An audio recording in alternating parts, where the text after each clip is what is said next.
David വന്ന വഴിയിലാണ് living റൂമിലിരിക്കുന്ന സെബാസ്റ്റ്യനെയും ഭാര്യയെയും കണ്ടത്.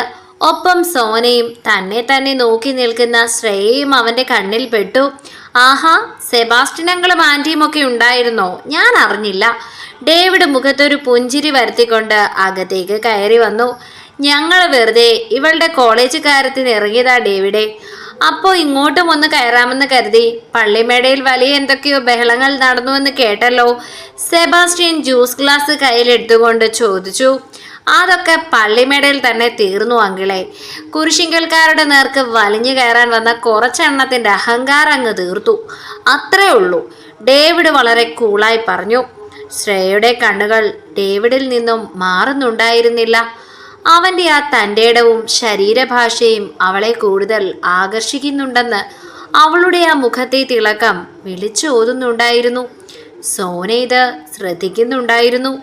എൽസമ്മോ, എനിക്ക് നല്ല വിശപ്പ്. റോസ കൊച്ചേ, ആ ഇറച്ചി സെറ്റായോ? ഇച്ചായം പള്ളിമേടയിലെ യുദ്ധം കഴിഞ്ഞ് ജയിച്ചു വരികയാ. നല്ല ഒന്നാന്തര ഊണ് തന്നെ വേണം. അകത്തു നിന്നും എൽസ ചിരിച്ചുകൊണ്ട് പുറത്തേക്ക് വന്നു. എല്ലാം റെഡി ആയടാ, നീ പോയി ഒന്ന് കുളിച്ച് റെഡിയായി വാ. ശ്രേയയെ നോക്കി ഒന്ന് ചിരിക്കുക മാത്രമാണ് അവൻ ചെയ്തത്. എങ്കിലും അവൾക്കു വേണ്ടി അവന്റെ ചുണ്ടുകൾ വികസിച്ചതും ആ നിമിഷം അവളിൽ വല്ലാത്തൊരു സന്തോഷം നിറച്ചിരുന്നു. അവളും തിരികെ അവനെ നോക്കി ഒന്ന് പുഞ്ചിരിച്ചു. നിങ്ങളിങ്ങനെ സംസാരിച്ചുകൊണ്ടിരിക്കെ ഞാനൊന്ന് പോയി കുളിയൊക്കെ കഴിഞ്ഞിട്ട് വരാം. അവൻ അതും പറഞ്ഞ് കയ്യിലുണ്ടായിരുന്ന കവർ റോസ്മിക്ക് നേരെ നീട്ടി. പോർക്കാടി, നീ കൂർക്കയിട്ട് വെക്കണേ, നാളെ മതി. റോസ്മിയുടെ മുഖത്തേക്ക് നോക്കിക്കൊണ്ട് അവൻ പറഞ്ഞതും ശ്രേയയുടെ മുഖത്തെ പുഞ്ചിരി വാടി. വലിയ അവകാശത്തോടെ അവൻ റോസ്മിയോട് അങ്ങനെ പറഞ്ഞത് അവൾക്കിഷ്ടപ്പെട്ടില്ല. അവൻ തൻ്റെ മാത്രമല്ലേ എന്നൊരു ചിന്ത ആ നിമിഷം അവളുടെ മനസ്സിൽ വന്നു. ഒരു കാരണവുമില്ലാത്ത ഒരു പിണക്കം ആ നിമിഷം റോസ്മിയോട് അവൾക്ക് തോന്നിപ്പോയിരുന്നു. ഡേവിഡ് മുകളിലെ തൻ്റെ മുറിയിലേക്ക് പോകാനായി പടികൾ കയറാൻ തുടങ്ങിയതും ശ്രേയയുടെ കണ്ണുകൾ അവനെ തന്നെ പിന്തുടർന്നു. ഡേവിഡ് കുളിച്ചിറങ്ങി താഴേക്ക് വരുമ്പോൾ ലിവിംഗ് റൂമിൽ മുതിർന്നവർ പെരുന്നാൾ കാര്യങ്ങളും കോളേജ് അഡ്മിഷനുമൊക്കെ ഗൗരവമായി ചർച്ച ചെയ്യുകയായിരുന്നു. സോന ഏതോ ആവശ്യത്തിന് അകത്തേക്ക് പോയ സമയം നോക്കി ശ്രേയ പതിയെ പടവുകളുടെ മുകളിലേക്ക് കയറി നേരെ ഡേവിഡിൻ്റെ മുറിയിലേക്ക് നടന്നു. നനഞ്ഞ മുടി തുവർത്തിക്കൊണ്ട് അലസമായി തോളിൽ തോർത്തിട്ട് മുറിയിൽ നിന്നും ഇറങ്ങി വന്ന ഡേവിഡിനെ കണ്ടതും അവളൊന്ന് പരിങ്ങി. അവൻ തോളിൽ കിടന്ന് തോർത്തു പുതച്ച് അവളെ നോക്കി. ഒന്ന് ചിരിച്ചുവെങ്കിലും അവളെ അവിടെ കണ്ടതിൻ്റെ ഒരു പകപ്പ് അവൻ്റെ മുഖത്തും ഉണ്ടായിരുന്നു. അവൾ ധൈര്യം സംഭരിച്ച് അവൻ്റെ മുന്നിലേക്കൊരടി വെച്ചു. ഇച്ചായം വലിയ ബിസിയാണല്ലോ. വന്നപ്പോൾ മുതലൊന്ന് നേരെ നോക്കാൻ പോലും സമയം കിട്ടിയില്ലല്ലോ. ചെറിയൊരു പരിഭവത്തോടെ ശ്രേയ ചോദിച്ചു. ഡേവിഡ് നടപ്പൊന്ന് നിർത്തി അവളെ നോക്കിയൊരു ഭാവവ്യത്യാസവുമില്ലാതെ മറുപടി പറഞ്ഞു. ബിസിയായിട്ടൊന്നും അല്ല ശ്രേയ കൊച്ചേ, പല തിരക്കുകളല്ലേ. സ്റ്റേഷനിൽ പോയിന്ന് കേട്ടപ്പോൾ എനിക്ക് വല്ലാത്ത പേടിയായി. എന്തിനാ ഇച്ചായൻ എപ്പോഴും ഇങ്ങനെ അടിപിടിക്ക് പോകുന്നത്? അവൾ അവൻ്റെ കണ്ണുകളിലേക്ക് നോക്കി ചോദിച്ചപ്പോൾ ആ വാക്കുകളിൽ ഡേവിഡിനോടുള്ള കരുതലും പ്രണയവും വ്യക്തമായിരുന്നു. അതൊക്കെ നാട്ടിൽ ജീവിക്കുമ്പോൾ പലതും ഉണ്ടാകും. അതിലൊന്നും കൊച്ചു പിള്ളേര് തല പുകയ്ക്കേണ്ട കാര്യമില്ല. ഡേവിഡ് വളരെ തണുപ്പൻ മട്ടിൽ ഒരകലം പാലിച്ചുകൊണ്ട് പറഞ്ഞു. അവളോട് അത്രയും പറഞ്ഞ് നിർത്തിയ ഉടനെ തന്നെ അവൻ അകത്തേക്ക് കയറി ഷർട്ട് ഇട്ടു. കൊച്ചെന്നാ ഇവിടെ നിൽക്കുന്നേ, ഇറങ്ങി വായോ. അവളെ വിളിച്ചുകൊണ്ട് അവൻ പടവുകൾ ഇറങ്ങി നിരാശയോടെ അവൾ പിന്നാലെയും. താഴേക്കിറങ്ങിയതും ഡേവിഡ് അടുക്കള ഭാഗത്തേക്ക് നോക്കി ഉച്ചത്തിൽ വിളിച്ചു. റോസ കൊച്ചേ, എൻ്റെ ആ നീല ഷർട്ടൊന്ന് തേച്ചേക്കണേടി, എനിക്കൊന്ന് പുറത്തു പോകാനുണ്ട്. പിന്നെ ആ കട്ടൻ ചായ കൂടി ഇങ്ങോട്ട് എടുത്തേക്ക്. ഡേവിഡിൻ്റെ ആ വിളി കേട്ടതും ശ്രേയയുടെ മുഖത്തെ ഭാവം പെട്ടെന്ന് മാറി. താൻ ഇത്രയും താല്പര്യത്തോടെ അടുത്ത് നിന്ന് സംസാരിക്കുമ്പോൾ അവൻ തന്നോട് വളരെ ഔദ്യോഗികമായി മാത്രം സംസാരിക്കുകയും തൊട്ടു പിന്നാലെ തന്നെ റോസ്മിയോട് വലിയ അവകാശത്തോടെ കാര്യങ്ങൾ വിളിച്ചു പറയുകയും ചെയ്തത് അവൾക്കൊട്ടും ഇഷ്ടപ്പെട്ടില്ല. വല്ലാത്തൊരു അവഗണന അവൾക്ക് അനുഭവപ്പെട്ടു. ഡേവിഡിന്റെ വിളി കേട്ട് അടുക്കളയിൽ നിന്നും റോസ്മി വേഗം തന്നെ അങ്ങോട്ട് നടന്നു വന്നു. ശ്രേയ അവിടെ നിൽക്കുന്നത് കണ്ടുകൊണ്ട് അവൾ തല താഴ്ത്തിയാണ് വന്നത്. ആ ഇച്ചായ. കട്ടൻ ചായയോ? ഇച്ചായൻ രാവിലെ ഒന്നും ശരിക്ക് കഴിച്ചില്ലല്ലോ, ഉച്ചയ്ക്കും കഴിക്കുന്നില്ലേ? അവൾ അധികാരത്തോടെ ചോദിക്കുന്നതും കൂടി കേട്ടതും ശ്രേയയ്ക്ക് വല്ലാത്തൊരു ദേഷ്യം വന്നു.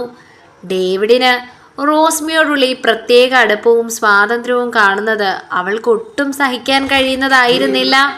തനിക്ക് നേരെ ഒന്ന് നോക്കുക പോലും ചെയ്യാത്തവൻ റോസ്മിയോട് കാണിക്കുന്ന ഈ അവകാശം അവളിൽ വല്ലാത്തൊരു അസ്വസ്ഥതയുണ്ടാക്കി. വിശപ്പൊക്കെ പള്ളിമേടയിൽ വെച്ച് മാറിയതാ. എന്നാലും നീ ഇത്രയും സ്നേഹത്തോടെ പറഞ്ഞ സ്ഥിതിക്ക് ആ കട്ടൻ ചായ അങ്ങ് വേണ്ടെന്ന് വെക്കാം. ഞാൻ നേരെ ചോറ് തന്നെ കഴിച്ചേക്കാം. ഡേവി ചായൻ്റെ ആ മറുപടി കേട്ടപ്പോൾ റോസ്മിയുടെ ചുണ്ടിൽ ഒരു കുഞ്ഞു പുഞ്ചിരി വിരിഞ്ഞു. അവൾ അവനെ ഒന്ന് നോക്കി തലയാട്ടിയിട്ട് വേഗം അടുക്കളയിലേക്ക് നടന്നു. താൻ അത്രയും കൊഞ്ചി സംസാരിച്ചിട്ടും ഒരക്ഷരം നേരെ മിണ്ടാത്തവൻ റോസ്മി ഒന്ന് വഴക്ക് പറഞ്ഞപ്പോഴേക്കും കട്ടൻ ചായ വേണ്ടെന്ന് വെച്ച് ചോറ് കഴിക്കാൻ സമ്മതിച്ചത് ലിവിംഗ് റൂമിലേക്ക് നടക്കുമ്പോഴും ശ്രേയയുടെ മനസ്സിൽ കിടന്ന് കത്തുന്നുണ്ടായിരുന്നു. ഡേവിഡ് പതിയെ പടികൾ കയറി മുകളിലെ തൻ്റെ മുറിയിലേക്ക് പോയി. കുറച്ച് സമയം കഴിഞ്ഞപ്പോൾ ഡേവിഡ് പറഞ്ഞതുപോലെ അവൻ്റെ നീല ഷർട്ട് നല്ല നീറ്റായി ഇസ്തിരിയിട്ട് മടക്കി കൈകളിൽ പിടിച്ചുകൊണ്ട് റോസ്മി അങ്ങോട്ട് വന്നു. മുറിയുടെ വാതിൽക്കൽ വന്ന് അവൾ പതിയെ ഒന്ന് നോക്കി. ഡേവിഡ് കട്ടിലിരുന്ന ഫോണിൽ എന്തോ നോക്കുകയായിരുന്നു. ഇച്ചായ, ദാ ഷർട്ട് തേച്ച് വെച്ചിട്ടുണ്ട്. അവൾ അകത്തേക്ക് കയറി മേശപ്പുറത്തേക്ക് അത് വച്ചുകൊണ്ട് പറഞ്ഞു. ഡേവിഡ് ഫോണിൽ നിന്നും കണ്ണുകളെടുത്ത് അവളെ നോക്കി. റോസ്മിയുടെ മുഖത്ത് ചെറിയൊരു ഗൗരവമുണ്ടായിരുന്നു. അവൾ അവിടെ തന്നെ ഒന്ന് മടിച്ചു നിന്നു. എന്താടി, എന്തെങ്കിലും പറയാനുണ്ടോ? ഡേവിഡ് ഫോൺ ഒരു വശത്തേക്ക് വെച്ചുകൊണ്ട് ചോദിച്ചു. ഉണ്ട്. ഇച്ചായൻ എന്തിനാ എപ്പോഴും ഇങ്ങനെ ഓരോ വഴക്കിന് പോയി അമ്മച്ചിയെ വിഷമിപ്പിക്കുന്നത്? റോസ്മി അല്പം സങ്കടത്തോടെയും അതിലേറെ അവകാശത്തോടെയും ചോദിച്ചു. ഇന്ന് കവലയിൽ നടന്ന കാര്യങ്ങളൊക്കെ അമ്മച്ചി അറിഞ്ഞ് വല്ലാതെ വിഷമിച്ചിരിക്കുകയാണ്. ഇച്ചായൻ എന്തെങ്കിലും ഒരു ആപത്ത് വന്നാൽ അമ്മച്ചി അത് എങ്ങനെ താങ്ങും? ഡേവിഡ് അവളുടെ മുഖത്തേക്ക് നോക്കി ഒന്ന് പുഞ്ചിരിച്ചു. നീ ഇത് രാവിലെ ഒരു റൗണ്ട് പറഞ്ഞതല്ലേ കൊച്ചേ? ഇച്ചായൻ അത് മുഴുവൻ കേൾക്കാൻ നിന്നില്ലല്ലോ. അതിനെനിക്കൊന്നും പറ്റിയില്ലല്ലോ. ആൽബിയുടെ പെങ്ങടെ നേരെ അവൻ്റെ കൈ ഉയർന്നു. അത് ഒരുപാട് കാലം വെച്ച് നീട്ടിക്കൊണ്ടു പോയാൽ നാളെ ഈ വീട്ടിലുള്ള പെൺപിള്ളേരുടെ പുറകെയും അവൻ്റെ കൈ ഉയരും. അതുകൊണ്ട് ഞാനിതൊക്കെ ചെയ്തത്. അപ്പം നിനക്കോ ഡയാനക് ചേച്ചിക്കോ വല്ലതും ആയിരുന്നു ഈ അവസ്ഥ വരുന്നതെങ്കിൽ ഞാൻ നോക്കിയിരിക്കുമോ? ഇല്ലല്ലോ. അതുപോലെ ഉള്ളൂ. ഒരു വയറ്റിൽ പിറന്നില്ലെങ്കിലും ആൽബിയുടെ പെങ്ങളും എൻ്റെ പെങ്ങൾ തന്നെയാ. ഞാൻ അങ്ങനെ കരുതിയിട്ടുള്ളൂ. ഇതൊന്നും നോക്കിക്കൊണ്ട് നിൽക്കാൻ എനിക്ക് കഴിയില്ല കൊച്ചേ. ഇച്ചായും പറയുന്നതൊക്കെ ശരിയാ. പക്ഷെ എന്നും ഇങ്ങനെ ഓരോ തല്ലും വഴക്കുമായ വീട്ടിലിരിക്കുന്നവർക്ക് സമാധാനം കാണുകയില്ല. ഇപ്പം തന്നെ അമ്മച്ചി ഒരു പരുവമായി.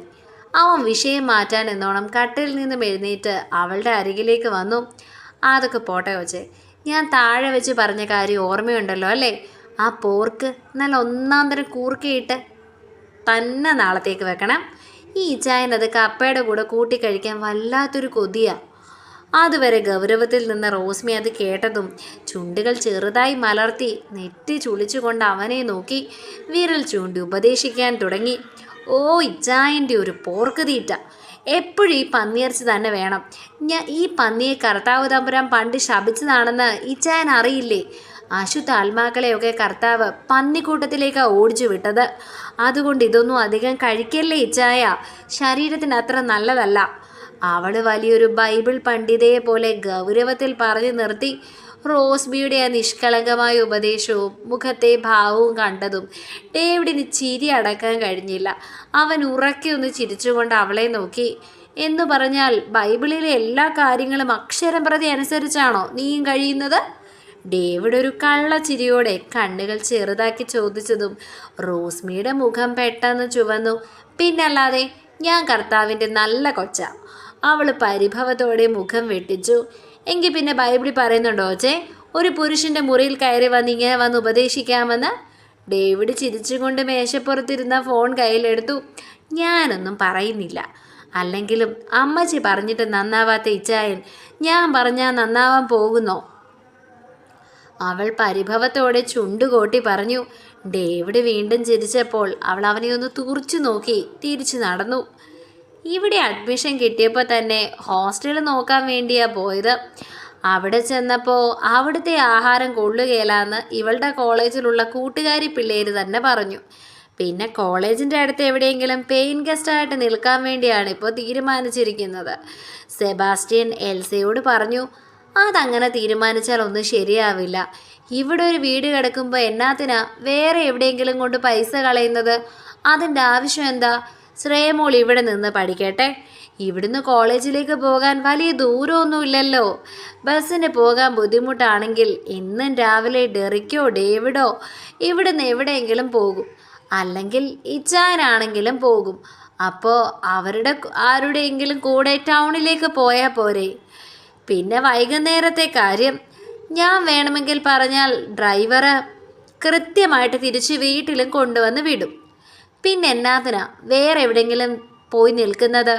ഒന്നുമല്ലെങ്കിലും അവളുടെ സ്വന്തം ചേച്ചി ഇവിടെ നിൽക്കുമല്ലേ? എൽസ പറഞ്ഞു. അത് കേട്ടപ്പോൾ ശ്രേയയുടെ കണ്ണുകളൊന്ന് വിടർന്നു. എന്നാൽ അടുത്ത നിമിഷം തന്നെ സോനയുടെ കണ്ണുകളിൽ ഒരു ഭയം മിന്നി.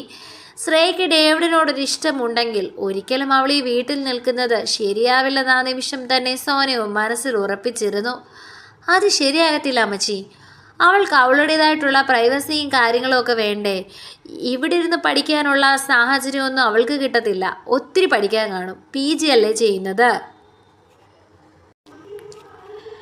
പെട്ടെന്നിടയിൽ കയറി സോന പറഞ്ഞതും ശ്രേയയുടെ കണ്ണുകൾ എന്താണ് ചേച്ചി അങ്ങനെ പറഞ്ഞത്?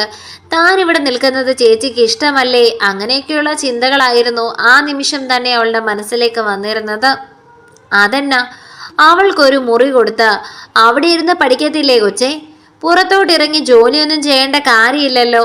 ഇവിടെ ജോലിക്കാരുണ്ട്, ഞാനുണ്ട്, റോസ്മിയുണ്ട്, പിന്നെ സോനയുമുണ്ട്. അതുകൊണ്ട് കൊച്ചിനെ കൊണ്ട് ഇവിടുത്തെ ജോലിയൊന്നും ചെയ്യിപ്പിച്ച് ഞങ്ങൾ പഠിക്കാനുള്ള സമയമൊന്നും കളയുകയില്ല.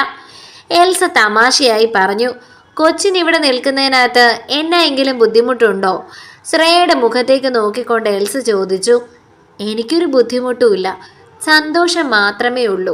ചേച്ചിയെ കാണാമല്ലോ. ശ്രേയ പറഞ്ഞപ്പോൾ അവളുടെ മുഖത്തേക്ക് തന്നെ ഒന്ന് കൂർപ്പിച്ചു നോക്കിയിരുന്നു സോന. ഇവിടെ വിട്ടിട്ട് പോവുകയാണെങ്കിൽ എനിക്കൊരു സമാധാനമുണ്ട്. ഒന്നുമില്ലെങ്കിലും സോനയുണ്ടല്ലോ. ഇപ്പോഴത്തെ കാലത്തെ ഓരോ വാർത്തകൾ കേൾക്കുമ്പോൾ പെൺകൊച്ചുങ്ങളെ ഒറ്റയ്ക്ക് നിർത്താൻ പേടിയാകുക. സെബാസ്റ്റ്യന്റെ ഭാര്യ ആനി പറഞ്ഞു. ഞാനും അത് തന്നെയാണ് പറയുന്നത്. സെബാസ്റ്റ്യന്റെ ഭാര്യ ആനി പറഞ്ഞതിനെ പിന്താങ്ങിക്കൊണ്ട് എൽസ പറഞ്ഞപ്പോൾ ഇനി താൻ എന്ത് വിചാരിച്ചാലും അവളെ ഇവിടെ നിർത്തുന്നത് മുടക്കാൻ പറ്റില്ല എന്ന് സോനയ്ക്ക് ഉറപ്പായിരുന്നു. സംസാരമൊക്കെ പിന്നെ നമുക്ക് വല്ലതും കഴിക്കാം. ഇച്ചായം വരാൻ ഇനിയും താമസിക്കും. നോക്കിയിരുന്നാൽ നിങ്ങൾക്കും താമസാകും. റോസ്മി എല്ലാം എടുത്തു വയ്ക്കേ, എൽസ വിളിച്ചു പറഞ്ഞപ്പോൾ ശ്രേയയുടെ മനസ്സിലൊരു 100 പൂത്തിരി ഒന്നിച്ചു വിടർന്നു. ഇവിടെ താമസിക്കുകയാണെങ്കിൽ പതിയെ ഡേവിഡിന്റെ മനസ്സിൽ ഇടം നേടാൻ കഴിയും. അവനോട് തന്റെ പ്രണയം പറയാമെന്നുമൊക്കെ അവൾ മനസ്സിൽ അപ്പോൾ തന്നെ ഉറപ്പിച്ചിരുന്നു. എല്ലാവരും കൂടി ഡൈനിങ് റൂമിലേക്ക് നടന്നു. മേശപ്പുറത്ത് റോസ്മിയും അമ്മച്ചിയും ചേർന്ന് നല്ല ആവി പറക്കുന്ന ചോറും മീൻകറിയും ചിക്കൻ ഉലർത്തിയതുമെല്ലാം നിരത്തി വെച്ചിട്ടുണ്ടായിരുന്നു. സെബാസ്റ്റ്യനും ഭാര്യയും സോനയും ശ്രേയയും എല്ലാം കസേരകളിൽ വന്നിരുന്നു. റോസ്മി, നീ എല്ലാവർക്കും വിളമ്പിക്കൊടുക്കു വച്ചേ, എൽസി അടുക്കളയിൽ നിന്നും പാത്രങ്ങൾ എടുത്ത് വെച്ചുകൊണ്ട് പറഞ്ഞു. റോസ്മി ഓരോരുത്തർക്കും ചോറും കറികളും വിളമ്പുന്ന തിരക്കിലായി. ശ്രേയയുടെ കണ്ണുകൾ ഡൈനിങ് റൂമിന്റെ വാതിൽക്കലേക്ക് തന്നെയായിരുന്നു. ഡേവിഡിനെ അവിടെയൊന്നും കാണാത്തത് കൊണ്ട് അവളുടെ മുഖത്ത് ചെറിയൊരു നിരാശ പടർന്നു. ഈ സമയം ആരും ശ്രദ്ധിക്കാതെ ഡേവിഡ് പിൻവാതിലിലൂടെ അടുക്കളയിലേക്ക് കയറി വന്നു. ലിവിംഗ് റൂമിലെയും ഡൈനിങ് റൂമിലെയും ബഹളങ്ങളിൽ നിന്നൊഴിഞ്ഞ് അടുക്കളയുടെ ഒരു കോണിലിട്ടിരുന്ന ചെറിയ ഡൈനിങ് ടേബിളിനടുത്തുള്ള കസേര വലിച്ചിട്ട് അവൻ അവിടെ ഇരുന്നു. കയ്യിലിരുന്ന തണുത്ത വെള്ളക്കുപ്പി മേശപ്പുറത്ത് വെച്ചിട്ട് അവൻ അടുക്കള പുറത്തേക്ക് നോക്കി പതിയെ വിളിച്ചു. റോസ കൊച്ചേ, എനിക്ക് വിശക്കുന്നു, ഇങ്ങോട്ട് എടുത്തു വച്ചേ. ചോറും പാത്രവുമായി അങ്ങോട്ട് വന്ന റോസ്മി ഡേവിഡ് അവരെ ഇരിക്കുന്നത് കണ്ട് അത്ഭുതപ്പെട്ടു. അവള് ഡൈനിങ് റൂമിലേക്ക് ഒന്ന് നോക്കിയിട്ട് അവനോട് ചോദിച്ചു, ഇതെന്താ ഇച്ചായ ഇവിടെ ഇരിക്കുന്നത്? എല്ലാവരും അവിടെ ഡൈനിങ് റൂമിൽ ഇരിക്കുമല്ലേ, അങ്ങോട്ട് ചെന്നിരുന്ന് കഴിച്ചുകൂടെ? നീ അതൊക്കെ ഇങ്ങോട്ട് എടുത്തു വെക്കടി. ഡേവിഡ് പ്ലേറ്റിലേക്ക് ചോറ് വിളമ്പിക്കൊണ്ട് പറഞ്ഞു. അവിടെ ചെന്നിരുന്നാൽ ഇപ്പോൾ സെബാസ്റ്റ്യൻ അങ്കിളിൻ്റെ വക പള്ളിമേടയിൽ ഉപദേശം തുടങ്ങും. അതിൻ്റെ കൂടെ സോന ചേച്ചിയുടെ വക ഓരോ ചോദ്യങ്ങളും കാണും. ആ ചർച്ചയും ഉപദേശങ്ങളും ഒക്കെ കേട്ട് സമാധാനമായിട്ട് ചോറുണ്ണാൻ എനിക്ക് പറ്റില്ല. എനിക്ക് ഈ അടുക്കള കോണിലിരുന്ന് കഴിക്കുന്നതാ സമാധാനം. റോസ്മിക്ക് അവൻ്റെ ആ സ്വഭാവം നന്നായി അറിയാമായിരുന്നു. അവളൊരു ചെറിയ ചിരിയോടെ ഇടിയിറച്ചി പാത്രം അവൻ്റെ മുന്നിലേക്ക് നീക്കി വെച്ചു. അവൻ അതിൽ നിന്ന് ഇത്തിരി എടുത്ത് കഴിച്ചു. ഐ വാ, സൂപ്പർ. അതിൽ നിന്നും ഒരു ഇത്തിരി എടുത്ത് കഴിച്ചുകൊണ്ട് അവൻ പറഞ്ഞു, എന്നതാടി അവിടുത്തെ സംസാരം? എൻ്റെ കുത്തഴിഞ്ഞ ജീവിതത്തെക്കുറിച്ചാണോ അതോ കളരിക്കലെ സെബാസ്റ്റ്യൻ വക പുതിയ വല്ല ബിസിനസ്സിനെ കുറിച്ചോ? രണ്ടും അല്ല ഇച്ചായ. ശ്രേയ ചേച്ചി ഇവിടെ നിന്ന് പഠിക്കാൻ പോവുകയാണെന്നാ പറഞ്ഞത്. ഇനി മുതൽ ഇവിടെ നിന്ന് പഠിക്കാൻ തീരുമാനിച്ചിരിക്കുന്നത്. അതിനെക്കുറിച്ച് അവരവിടെ സംസാരിക്കുന്നത്. അടിപൊളി. ഇത്രയും നാൾ വല്ലപ്പോഴും സഹിച്ചാൽ മതിയായിരുന്നു. ഇനി അങ്ങോട്ട് ഡെയിലി കാണേണ്ടി വരുമല്ലോ കർത്താവേ. അവൻ മുകളിലേക്ക് നോക്കി ആത്മകഥ പോലെ പറഞ്ഞതും റോസ്മി അവൻ്റെ മുഖത്തേക്കൊന്ന് നോക്കി. എന്നതാ പറഞ്ഞേ? റോസ്മി ചോദിച്ചു. ഒന്നുമില്ല, നാളെ ക്യാരറ്റ് വിളവെടുപ്പാണെന്ന് ഓർത്തതാ. ഇന്ന് വൈകിട്ട് ഞാൻ വരികയില്ല, മൂന്നാറിന് പോവും. നീ അമ്മച്ചിയോട് പറഞ്ഞേക്കണം. ഇപ്പോൾ ഞാൻ പറഞ്ഞാൽ അതിഷ്ടപ്പെടില്ല. ഇച്ചായന് നേരിട്ട് പറഞ്ഞാൽ എന്താ? എല്ലാ കാര്യങ്ങളും ഞാൻ പറയുമ്പോൾ അമ്മച്ചി വിചാരിക്കുന്നത് ഇച്ചായന് വേണ്ട എല്ലാ ഒത്താശയും ചെയ്തു തരുന്നത് ഞാനാണെന്നാണ്. പരോക്ഷമായിട്ട് പറഞ്ഞാൽ അത് ശരിയല്ലേ? നീ ഒരൊറ്റ ആളാ എന്നെ വഷളാക്കുന്നത്. അവൻ പറഞ്ഞതും അവൾ അവനെ തന്നെ അമ്പരന്ന് നോക്കി. ഞാനോ? ഞാൻ എന്ത് ചെയ്തു?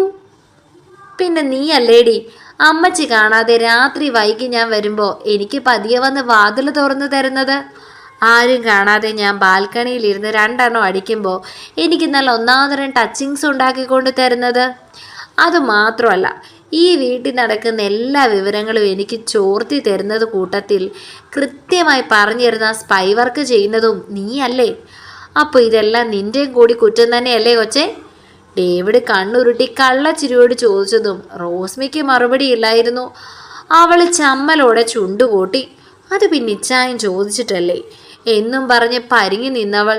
ഡേവിഡ് അത് കണ്ട് രസിച്ച് ചിരിച്ചുകൊണ്ട് വീണ്ടും ചോറുണ്ണാൻ തുടങ്ങി. ഇച്ചായൻ ചോദിച്ചാലും ഇല്ലെങ്കിലും നീ ഇതൊക്കെ ചെയ്യുന്നുണ്ടല്ലോ, അപ്പോൾ നീയും കുറ്റക്കാരി തന്നെയാ.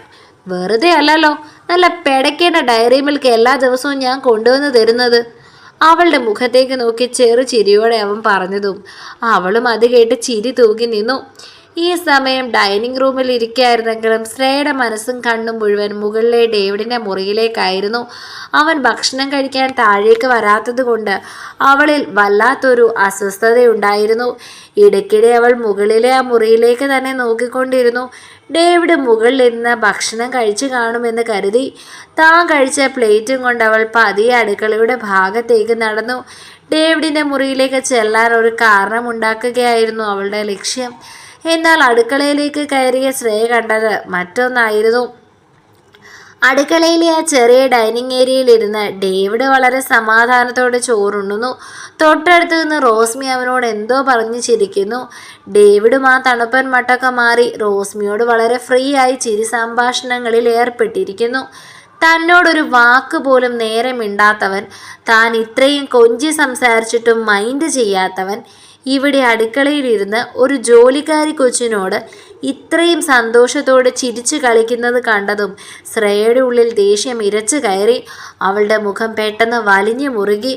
അവൾ പ്ലേറ്റ് സിങ്കിലേക്ക് വച്ചിട്ട് ഡേവിഡിൻ്റെ അരികിലേക്ക് വന്ന് അല്പം ദേഷ്യത്തിലും പരിഭവത്തിലും ചോദിച്ചു, ഇതെന്താ ഇച്ചായ ഇവിടെ ഇരുന്ന് കഴിക്കുന്നത്? എല്ലാവരും അവിടെ ഡൈനിങ് റൂമിൽ ഇരിക്കുമ്പോൾ ഇച്ചായന് മാത്രം എന്തായി അടുക്കളയിൽ ഇത്ര പ്രത്യേകത? ശ്രേയയുടെ ആ പെട്ടെന്നുള്ള ചോദ്യം കേട്ട് റോസ്മിയുടെ മുഖത്തെ ചിരി പെട്ടെന്ന് മാഞ്ഞു. അവൾ തല താഴ്ത്തി ഒരല്പം പുറകോട്ട് മാറി നിന്നു. എന്നാൽ ഡേവിഡ് ഒരു ഭാവവ്യത്യാസവുമില്ലാതെ പ്ലേറ്റിൽ നിന്നും കൈയെടുത്ത് ശ്രേയയെ ഒന്ന് നോക്കി. ശ്രേയയുടെ ആ ചോദ്യം കേട്ടിട്ടും ഡേവിഡിൻ്റെ മുഖത്ത് വലിയ ഭാവവ്യത്യാസമൊന്നും ഉണ്ടായില്ല. അവൻ ചോറുരുള വായിലേക്ക് വെച്ച് വളരെ കൂളായി അവളെ നോക്കി മറുപടി പറഞ്ഞു, അവിടെ വലിയ വലിയ ചർച്ചകളല്ലേ ശ്രേയക്കൊച്ചേ? എനിക്ക് ഈ അടുക്കളക്കോണിലിരുന്ന് സമാധാനമായിട്ട് 2 ഉരുള ചോറുണ്ണുന്നതാ ഇഷ്ടം. നീ പോയി ആഹാരം കഴിക്ക്. അവളുടെ ചോദ്യത്തെ വളരെ ലളിതമായി തള്ളിക്കളഞ്ഞുകൊണ്ട് ഡേവിഡ് വീണ്ടും പ്ലേറ്റിലേക്ക് നോക്കി. ചോറുണ്ണാൻ തുടങ്ങി. അവനിൽ നിന്നും പ്രതീക്ഷിച്ച ഒരു പ്രതികരണവും ഉണ്ടാകാത്തത് കൊണ്ട് ശ്രേയയ്ക്ക് വല്ലാത്തൊരു അപമാനം തോന്നി. അവൾ ദേഷ്യത്തോടെ അവിടെ നിന്നും തിരിഞ്ഞു നടന്നു. അവൻ വേഗം കൈ കഴുകി കയ്യും തുടച്ചു പോകാൻ തുടങ്ങിയതും റോസ്മി അകത്തു നിന്നും വിളിച്ചു പറഞ്ഞു, ഇച്ചായ വെള്ളം കുടിച്ചില്ലല്ലോ, പോകുന്ന വഴിക്ക് കുടിച്ചോളാടി. അവൻ വിളിച്ച് പറഞ്ഞുകൊണ്ട് പുറത്തേക്ക് പോയി. ഇതെല്ലാം ശ്രേയ കാണുന്നുണ്ടായിരുന്നു. അവൾക്കെന്തോ വല്ലാത്തൊരു അസ്വസ്ഥത തോന്നി. റോസ്മിക്ക് ഡേവിഡിനോടുള്ള അടുപ്പം അവളെ വല്ലാതെ അത്ഭുതപ്പെടുത്താനും അസ്വസ്ഥയാക്കാനും തുടങ്ങി. ഒരു ജോലിക്കാരി പെണ്ണ് എന്തിനാണ് അവനോട് ഇത്രയും അടുപ്പം കാണിക്കുന്നത്? ഈ വീട്ടിൽ സോനയോട് പോലും അവൻ ഇത്രത്തോളം ചിരിച്ചും ഫ്രീയായും ഇടപെടുന്നത് കണ്ടിട്ടില്ല. പക്ഷേ റോസ്മിയുടെ അടുത്ത് വലിയ അധികാരത്തിലാണ് അവനും സംസാരിക്കുന്നത്. ആ ബന്ധം എങ്ങനെയും അകറ്റണമെന്ന് ആ നിമിഷം അവൾ മനസ്സിൽ ചിന്തിച്ചിരുന്നു. ഈ നേരത്താണ് വലിയൊരു കാര്യം പറയാൻ മറന്നുപോയെന്ന് റോസ്മി ഓർത്തത്. അവൾ വേഗം കൈ കഴുകിക്കൊണ്ട് ഓടി പുറത്തേക്ക് നടന്നു. അവനപ്പോൾ ജീപ്പിലേക്ക് കയറിയിട്ടേ ഉണ്ടായിരുന്നുള്ളൂ. കിതച്ചുകൊണ്ട് അവൾ അവൻ്റെ ജീപ്പിൻ്റെ മുൻപിലേക്ക് കയറി നിന്നു. എന്നാടി, ആത്മഹത്യ ചെയ്യാൻ പോകുവാന്നോ ഞാൻ വെള്ളം കുടിക്കാത്തതിന്? അവൻ ചെറുചിരിയോടെ അവളുടെ മുഖത്തേക്ക് നോക്കിക്കൊണ്ട് ചോദിച്ചു. അതല്ലേ ചായ, ഞാനൊരു കാര്യം പറയാൻ മറന്നുപോയി. എന്നതാടി? അവൻ വണ്ടിയിൽ നിന്നും ഇറങ്ങി അവളുടെ മുഖത്തേക്ക് നോക്കിക്കൊണ്ട് ചോദിച്ചു. ഞാൻ നാളെ തൊട്ട് കോളേജിൽ പോകുക. ഡയാന ചേച്ചിയൊക്കെ അടുത്ത ആഴ്ചയെ വരത്തുള്ളൂ. പ്രൈവറ്റായിട്ട് ഡിഗ്രി പഠിപ്പിക്കുന്ന സ്ഥലമാണ് പ്രൊവിഡൻസ്. അവൾ പറഞ്ഞതും അവൻ്റെ മുഖത്ത് സന്തോഷവും സമാധാനവും നിറഞ്ഞൊരു ഭാവം വിരിഞ്ഞു. തുടരും. അടുത്ത ഭാഗങ്ങൾക്ക് വേണ്ടി ചാനൽ സബ്സ്ക്രൈബ് ചെയ്യാൻ മറക്കല്ലേ.